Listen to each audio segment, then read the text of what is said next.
When I was in 10th grade, I was going on my third high school.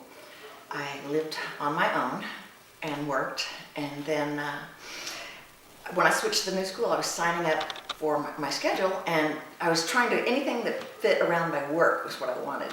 And the Marine Corps ROTC did. And I thought, okay, I'll just drift through this. And I I got hooked instantly. They said that they were going to go to Parris Island in a few months for 2 weeks, and it was like, I didn't care what I had to do, I was going to go. So my colonel helped out, and my boss helped out. Everybody, wanted to see me go, so everybody made sure I did. I got there, and it was just, that was what I wanted to do. I was adrift for so long, and then to find out that this is what I wanted to do. So as soon as I came back from the 2 weeks in Parris Island, the first thing I did was sign up. I went straight to the recruiters and said, sign me up. And I was supposed to go a couple weeks after graduation. Well, I was ready to go. So I took early exams and spent high school graduation night in boot camp. I needed to get there. I knew what I wanted to do. It's like, okay, so let's do it. So I had to finish high school. They told me they wouldn't take me if I didn't graduate, so that was a good thing. Now, the Marine Corps probably has had more impact and changed things for the better for me than anything else in my life. Yeah. I was at a lost time, and I was ready to drop out of school, and I just found out where I belonged, and I got out, and it gave me a new confidence and a new sense of direction and sense of self. It was like I'd said, like I was this little pillow in this big pillowcase, and when I got in the Marine Corps, I got to fill out. My pillow grew and filled out the case.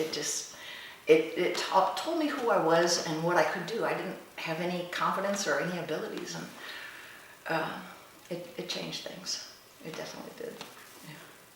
I got out and realized I could do anything. It made an impact all across my life. I can see jobs that I got and opportunities that I got because I was a Marine. When I was 25, I wanted to teach in the men's prison system. And the only reason I got the job was because I was a Marine.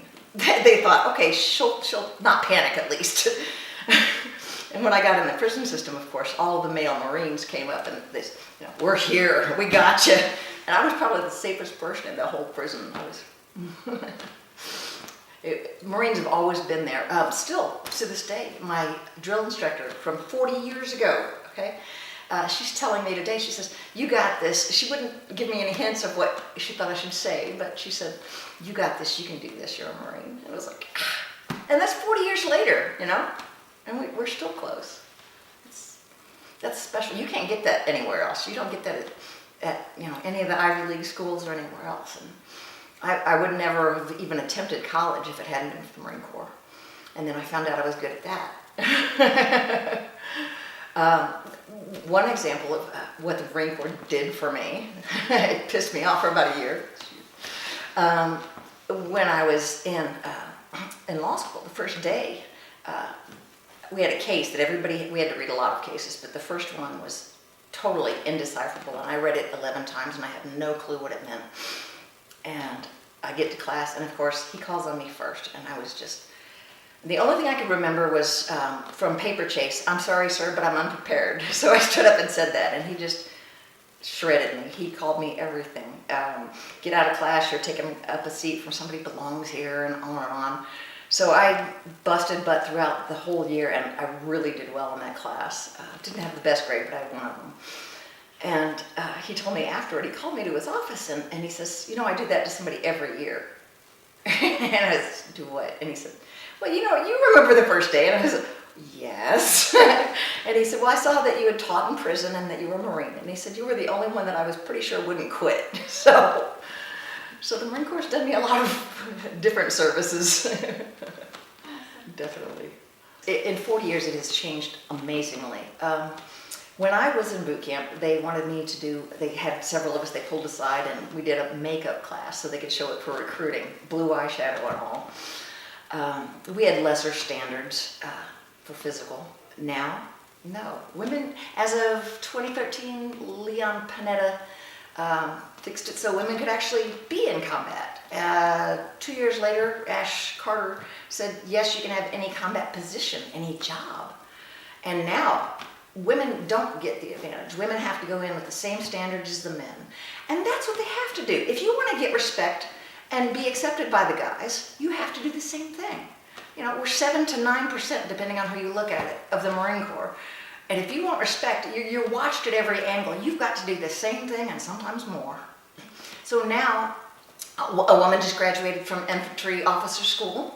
First time ever. It took a long time because that was a bear. And a woman just graduated from the Raiders. So it's amazing. I would love to go back in now. I would absolutely love to. You know, you see women have to do pull-ups now versus we had these flexed arm hang. And, you know, you sit there for 70 seconds and try to stay awake. Now they have the real pull-ups like you're supposed to, like the Marines have. And, you know, women, yes, we have smaller upper body, but if you start training ahead of time, I took the personal fitness trainer's course just so I could, like, learn how to do that. So you build up your upper body a little more. You know? We can get there. We're actually probably a lot more valuable than men are as far as in combat because we have a different perspective. Women think differently. You know, you'll take all of the other services have women and men. You know, we're kind of shortchanging ourselves just having men in combat. We need to have the full picture, the full look. You know, just my opinion. Well, you're always going to be on the stage since we're a smaller percentage.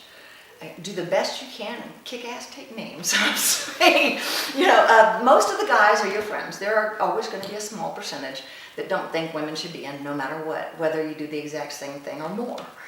But, you know, the majority of the guys are in your corner. And I don't know, that's enough. If I were going to go boot camp or officers candidate school, 3 to 6 months ahead of time, I'd start working on upper body strength for sure. That is necessary. You know, we can do the same things. It just takes us a little bit more work. Own what you do. You know, it's there, and you know it's there. Own what you do, and do it the best always. You know. Throughout life after the Marines, I've had to step things up and stay at a higher standard because when somebody knows, you know, you're a former Marine, they watch you more. You stay in better shape, you do things just a little more, and you have to, you know? Marines have egos bigger than anything other than possibly their ability to back them up.